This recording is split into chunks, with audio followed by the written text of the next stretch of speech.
बेटे chapter number 2 के कुछ इंपॉर्टेंट एमसीक्यूज हैं, वो ज़रा देखिएगा।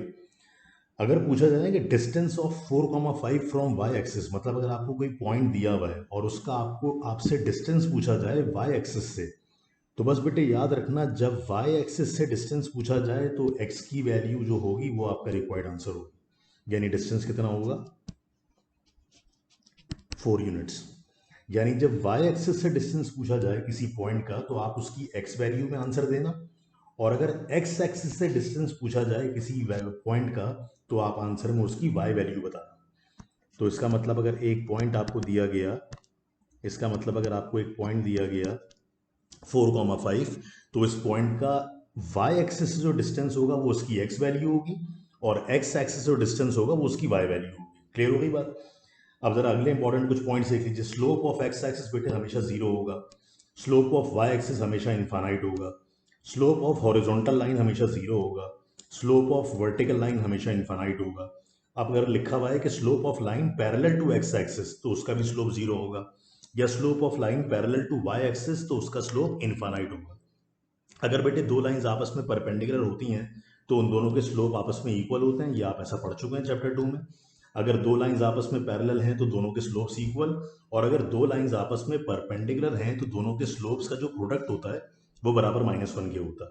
तो अगर दो लाइंस आपस में पैरेलल है तो दोनों के स्लोप इक्वल, और अगर दो लाइंस आपस में परपेंडिकुलर हैं तो दोनों के स्लोप्स का प्रोडक्ट -1 के इक्वल। अच्छा, कुछ इंपॉर्टेंट पॉइंट्स याद रखिएगा बेटे।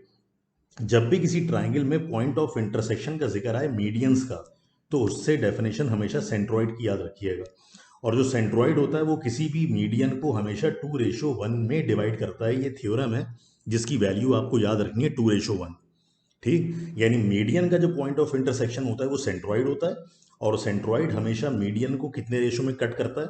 2:1 में। दूसरा एमसीक्यू, अगर कभी भी ट्राइंगल में साइड बायसेक्टर्स का जिक्र आए तो हमेशा ऑप्शन किस पे मार्क करना?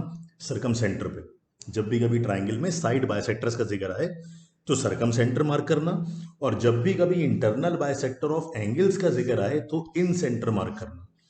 जब भी कभी इंटरनल बायसेक्टर ऑफ एंगल्स आए तो इन सेंटर मार्क करना, और अगर point of intersection of altitudes आए तो हमेशा ऑर्थो सेंटर मार्क कर दीजिएगा। ठीक है, जब भी कभी point of intersection of altitude आए तो हमेशा ऑर्थो सेंटर मार्क कीजिएगा। क्लियर हो गई बात ये? दूसरी इंपॉर्टेंट बात बेटे हमेशा याद रखना, अगर कभी भी कोई स्ट्रेट लाइन आपको गिवन हो, तो बेटा अगर कोई स्ट्रेट लाइन आपको गिवन है a1x plus b1y plus c1 is equal to 0, और सपोज कर लो बेटे तुम्हें इस लाइन का स्लोप कैलकुलेट करवाना हो, m कैलकुलेट करवाना हो। सही है, अगर आपको स्लोप कैलकुलेट करवाना हो तो उसके लिए फॉर्मूला सिंपल क्या लिखेंगे? माइनस का a1 डिवाइडेड बाय b1। यानी उस इक्वेशन में x के कोविशेंट को y के कोविशेंट से डिवाइड करवा देना, और फॉर्मूले के साथ क्या लगाना है? माइनस साइन लगाना है। तो अगर आपको किसी लाइन की इक्वेशन गिवन हो a2x plus b2y plus c2 is equal to 0, तो बेटे उस लाइन का स्लोप सिंपल क्या बन जाएगा? माइनस का a2 डिवाइडेड बाय b2।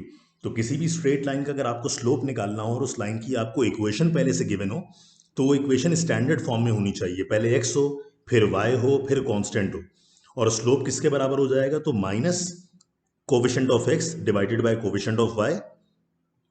और अगर सेकंड लाइन आपको a2x plus b2y plus c2 given है तो उसका जो स्लोप होगा वो बन जाएगा माइनस का a2 divided by b2। Clear हो गई बेटे बात?